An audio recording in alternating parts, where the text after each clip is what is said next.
Voilà pour la première façon de porter le bandeau. Donc là, je vais vous montrer une façon de le porter un petit peu habillé, que les femmes apprécient très souvent en général pour des soirées, pour des mariages, parce que ça a un petit style bohème chic, tout en restant naturel. Pour en arriver là, il y a 3 étapes. Et en fait, chaque étape constitue une façon de porter le bandeau. Donc vous allez vous voir, c'est vraiment facile.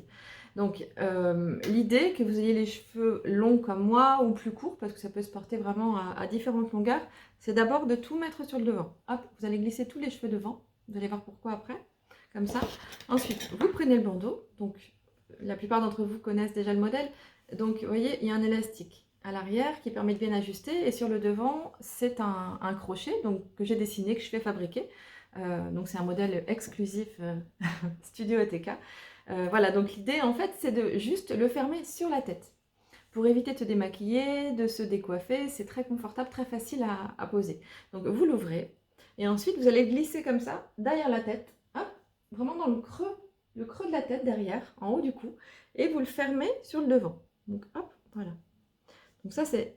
Alors, beaucoup d'entre vous le portent comme ça, tout bêtement comme ça, parce qu'en fait c'est un petit côté bohème chic, on le porte sur le front, c'est hyper stylé, avec les cheveux longs comme ça, ou alors un petit carré, c'est très chouette.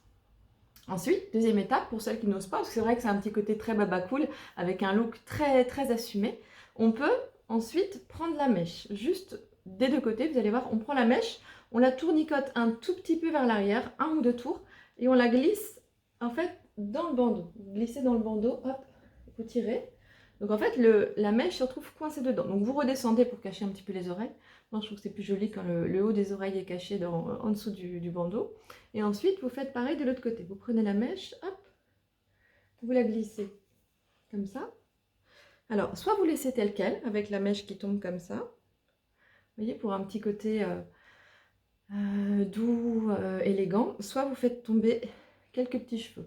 Moi, j'aime bien en général quand c'est naturel, donc j'ai toujours tendance à aimer quand il y a des petits cheveux qui retombent. J'aime le côté simple et naturel.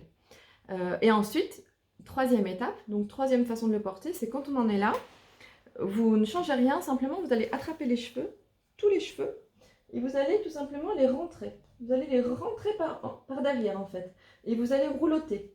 Juste on roulote, vous voyez, c'est vraiment hyper simple. Et là vous avez la fameuse façon de le porter, vous voyez, qui est assez chic et qu'on voit souvent en fait. C'est vraiment une technique élégante pour porter les bandeaux, les bijoux de cheveux. Voilà, avec la mèche sur le côté, les cheveux roulotés des deux côtés et éventuellement les mèches qui tombent. Alors vraiment l'idée c'est absolument pas de faire parfait, ce sera jamais parfait. Je sais pas vous, mais moi je suis pas coiffeuse, je sais pas faire ça, et j'ai pas envie de passer 3 heures devant le miroir, donc il faut jouer le côté naturel. Donc vous voyez, ça tient bien, franchement ça tient bien. Je vais pas faire la roue, non pas parce que j'ai pas envie, mais surtout que je sais pas la faire. Mais je pourrais vous montrer qu'on peut bouger, on peut danser et ça tient bien. Après, oui, il peut arriver qu'on ait besoin de rouloter un petit peu comme ça, mais franchement, c'est tellement facile à faire que c'est vraiment pas un problème. Donc voilà, ça c'est la première façon de le porter, un peu plus chic, mais toujours avec élégance et toujours naturel. Voilà, je reviens pour la deuxième façon.